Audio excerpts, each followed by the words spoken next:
We saw the first 2 episodes of Obi-Wan Kenobi that came out Friday on Disney Plus. A thing. It's a show, yeah. They were like, Mandalorian doesn't talk much. Not talking is cool. Then talking started and it got pretty bad. Yeah. I was like, ooh, when I saw the Inquisitor, I was like, this is a scary character. I like this. Okay. Cool. And then he opened his mouth.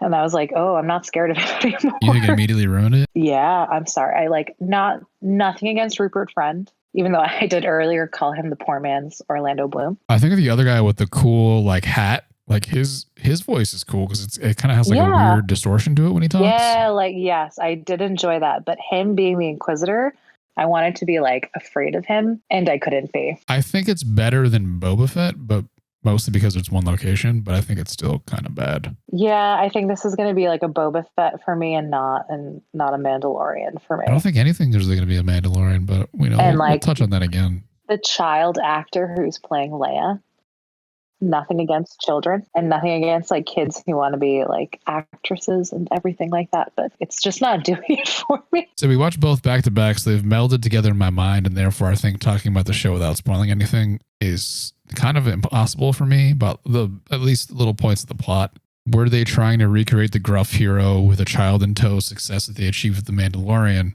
Yes. And have they learned nothing from Pat Oswalt's stand-up about the prequels, where he was saying fans like the characters in the original Star Wars trilogy because they were cool characters who were mostly badass.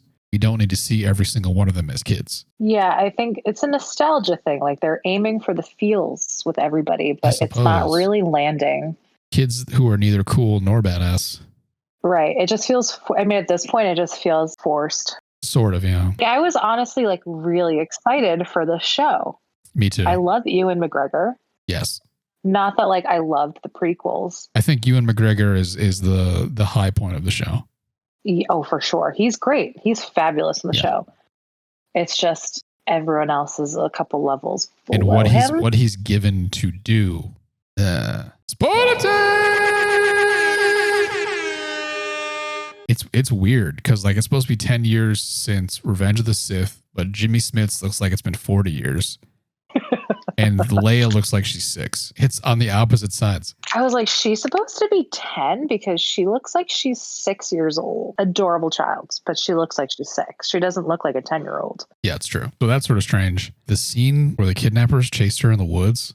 Oh my God, I was so uncomfortable. It was so awful. She runs so slow. Was that originally a Three Stooges scene? Yeah, basically. Because I was watching that and I was trying to rationalize it in my head how they would have been able to catch her immediately or how they wouldn't have. And I was like, well, she knows these woods. She runs around here all the time. It was copium to near fatal overdose levels. I basically did overdose. It was so uncomfortable. And I was just like, all right, come on. This is ridiculous. I wasn't even trying to like make connections to Three Stooges. It was just like... I wasn't either. It happened because that's how like... They were, immediately this child runs so slow. It was terrible physical. It was like terrible physical comedy, right? Oh no, there's a log at ankle height. How can I possibly make it over this? But the way they did it, they're like, oh, it's like, no, it was so bad. You could tell they were just like trying to like not run too fast. It was so obvious. It was inexcusable and unforgivable.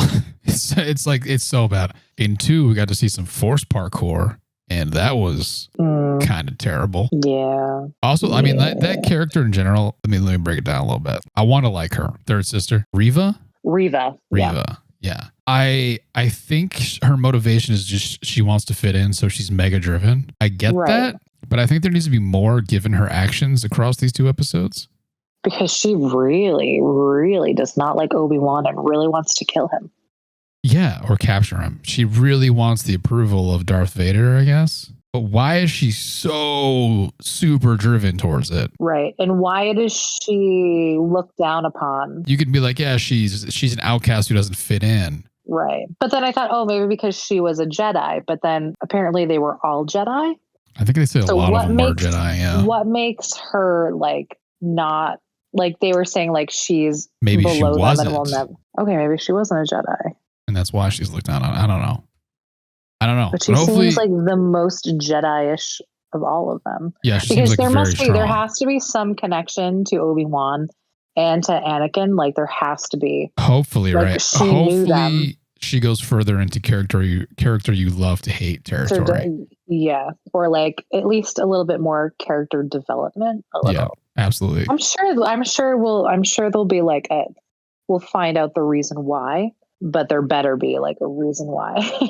I hope so. That's the thing. Like, are you sure? Do we know? I mean, like, they're not that bad at this stuff, right? But then Boba Fett was a thing.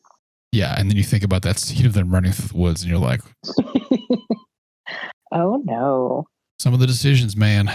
Some of the decisions. Yeah, it was like, we'll see where it goes, but I don't have high hopes. I'm starting to think The Mandalorian was a fluke and that Star Wars can mostly only be good if it's animated. Yeah, I'm starting to feel the same way.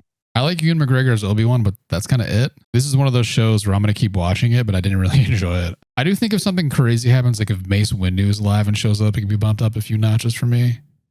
I'm sorry. Mace Windu is definitely dead. We've had this discussion. Yeah, he's dead.